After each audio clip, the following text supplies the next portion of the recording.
Kasus dugaan penyerobotan lahan seluas 258 hektar milik warga desa Mekarsari oleh perusahaan perkebunan kelapa sawit PT Tunas Jaya Negriku seakan menambah daftar meningkatnya kasus agraria yang terjadi saat ini.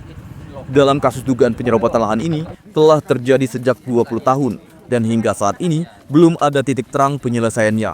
Berbagai upaya pun telah dilakukan, akan tetapi tidak kunjung membuahkan hasil. Maka dari itu, warga dengan membawa perwakilan pemerintah Banyuasin dan juga DPRD Banyuasin Komisi 2 untuk menengahi kasus ini dan mengawal hingga menemukan titik terang penyelesaiannya.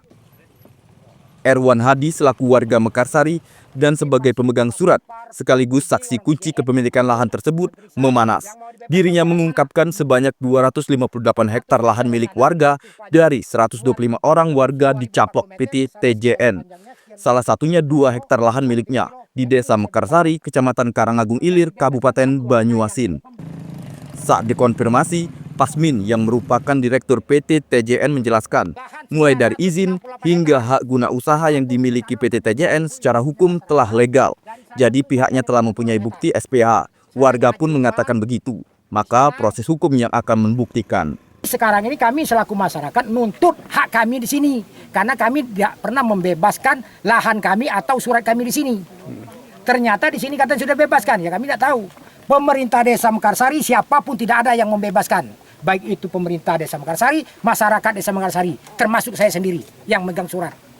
Jadi saya minta sudah berulang kali, baik itu ke DPR, ke Bapak itu Bupati, bahwa diadakan ukur ulang katanya. 2019-2020 saya adakan ukur ulang.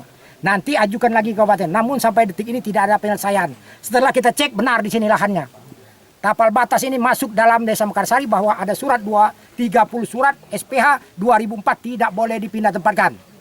Tetap sah dan berlaku. Kalau bisa sebaiknya diselesaikan secara mediasi dan alhamdulillah mudah-mudahan Pak DPR dari Komisi 2 khususnya dari DPRD Kabupaten Banyuasin bisa membantu masyarakat untuk berbuat yang adil sehingga masyarakat tidak dirugikan.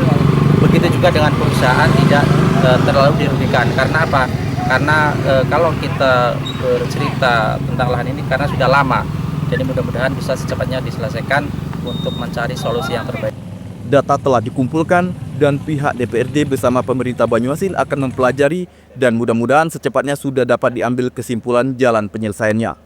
Dari Palembang, Sumatera Selatan, Erwin Setiawan iNews melaporkan.